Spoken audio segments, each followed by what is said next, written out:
Hello, crafty friends! It's Alicia here with a project for Tailored Expressions. Today I'm going to show you how I made my own pattern paper that has a little bit of a twist. I will be using the new Cottage Garden stamp and die set along with one of the Happy Half Sheets from Volume 1 to create 4 floral cards. For my color palette today, I am using Color Cube box number 2, and the card I chose is number 367. The inks I chose for this color palette were Passion Fruit, Guava, Candy Corn, Pear, Mint Julep, and Cookie Monster.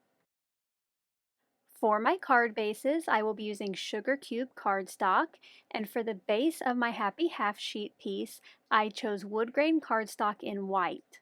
I also added a little embellishing at the end with Cookie Monster and Candy Corn enamel dots. For die cutting, I got out the A2 Layer Stacklets, and I'll be doing a little bit of ink blending, so I got out my green brush and a variety of adhesives. Let's get crafty!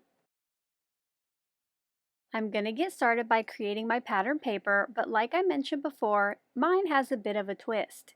Instead of starting with the stamps, I'm actually going to start with some die cutting. So I got out the flower, the leaves, and the branch from the coordinating die set. Off camera, I cut 15 of the flower dies, 7 of each of the leaves, and 11 of the branches, 7 of which would be for the pattern paper, and then I cut an additional 4 to decorate the cards later. Now I'm going to get my MISTI set up so I can easily stamp those die cut pieces that I just made. I spread out the 4 stamps that I wanted to use on the back of my MISTI, and now I'm just going to stamp them once in this dark VersaFine Clair black ink. I just needed something nice and dark for this. I won't be using it for my final flowers. Once that is stamped on the background, which this will clean off easy later, I brought in the negative pieces of each one of those dies that I cut out. I'm going to carefully align these around the black stamped images, trying to get a nice even border, and once I have it in place, I just held it down temporarily with some Scotch removable tape. Now on the leaves, and especially that flower, you want to take your time because there is a certain way or a certain rotation that it needs to be, so your stamped and die cut pieces at the end will be just right. So once that was done, I cleaned the black ink off my flowers, and I also carefully lifted up each of the jigs over on the right and cleaned underneath them just so I didn't get that black ink all over the place.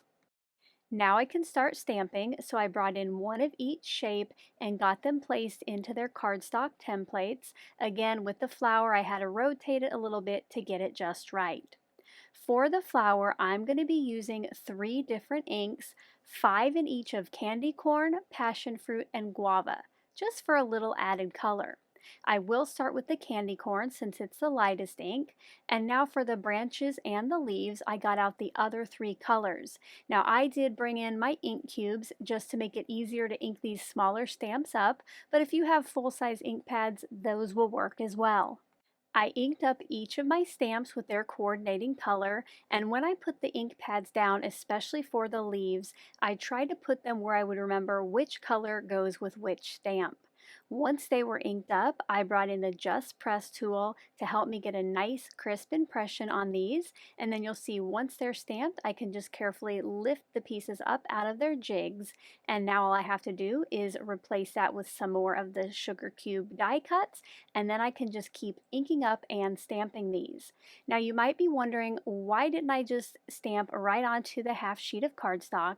And that's because I wanted to add a little extra texture, and since it's a wood grain in the background that I'm using, these wouldn't stamp very nicely. So not only can I get nice crisp impressions by doing this, but then I also have added texture between the wood grain and then the flat surface of each of these images. Also, if you happen to mess one up, you can just go ahead and get out another die cut and restamp it. Whereas if you go directly onto the cardstock, you're going to have to cover it up somehow. Here's a look at all of my stamped pieces. I did make sure to leave my stamps and jigs in the MISTI just in case I needed a do-over.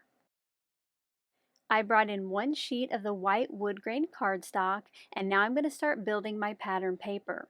For this, I am going to temporarily tack down each of my stamped and die cut pieces with a little tape runner that I remove some of the tack with my finger. So now I can arrange the flowers and the other pieces, and if I think something is too close, I can move it before I have to commit. So you'll see here I started with one of each of the colored flowers in kind of a triangle, and then between the guava and the candy corn, I put one of the passion fruit, just so they're nice and evenly spaced throughout. Whatever two colors weren't together, I put that third color flower next. I continued covering this piece with the flowers, and you will notice that some of them hang off the edge, and that's just because that is how a piece of pattern paper looks as well. The images do get cut off. Next, I scattered the branches within the flowers. I did rotate them as I place them on the cardstock, and you'll see now because I just temporarily tacked those flowers in place, if I need to adjust them, I can easily do that. Once the branches were all in place, I went with the largest leaf and did the same thing, just scattered it throughout and rotated it, and finally I added the smallest leaves. Let us know in the comment section below if you've ever made your own pattern paper for your cards. Once my pieces were in place, I used liquid glue to adhere them down permanently. Now on this, you'll want to make sure that you cover the back of each piece, the part at least that's going to be on the cardstock, very well. Get that glue all over, and that's because later, when we cut these down, some flowers or some leaves are going to be left with just a little bit on the next piece. Gluing them down well will ensure that even the littlest piece that gets left over will be stuck down permanently. If you want to give this a try and follow my placement, you can pause the video here to get a better look at where everything went. I did think there were a couple places on this piece that could use some more color, so I cut a couple little pieces off one of the Cookie Monster branches and got those added to the edge. Once that dried completely, I brought in some scissors to trim off the extra. I tried to go pretty slow and keep my blade right at the edge of the wood grain cardstock. Now it's time to make that half sheet happy. I chose one of the cards from Volume 1 that will yield 4 cards when we cut it up. The fronts of each of these cards show you the layouts, and the back gives you the dimensions and shows you how to cut each piece. Now you could go by the dimensions on the card, or if you wanted to, because this is printed at 100% or full size, you could bring in a pencil and make light marks where your cuts need to be. For myself, I decided to use my trimmer and the ruler, and I kept that card off to the left as I made each of my cuts.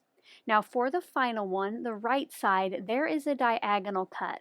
Now this would have probably been a great one to use that pencil technique, but I decided that I would use my ruler. So on the right edge, I measured 1¼ inches down from that and did the same thing with the bottom left edge, just making little pencil marks there. And later, if these aren't cut off, I did make them light enough so that I could just go ahead and erase them easily. When I had my marks made, I lined those up on my cutter where I knew the cut line was, and I just sliced that in half at a diagonal. The happy half sheet that I chose has some border strips that go along the edge of each of the pattern papers.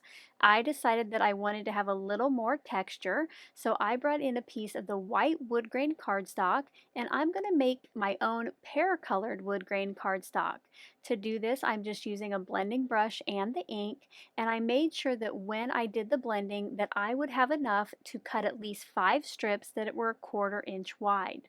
You'll see here that that ink blending just brings out that wood grain even better. I cut myself 5 1/4 inch wide strips from the ink blended piece. If you have any easy strips dies, this would be a great place for those as well. To assemble your cards, you can now go ahead and just put your pattern paper pieces and your strips right onto a card base. But I'm going to do mine a little bit differently. So off camera, I cut 4 card front panels to 4¼ by 5½. I assembled my 4 card fronts following the layouts on the Happy Half sheet. I kept that right off there to the left so I had easy reference while I was putting these together. So I would have some wiggle time to get everything placed just right and aligned well. I did use some liquid glue when adhering down my strips and my pattern paper pieces.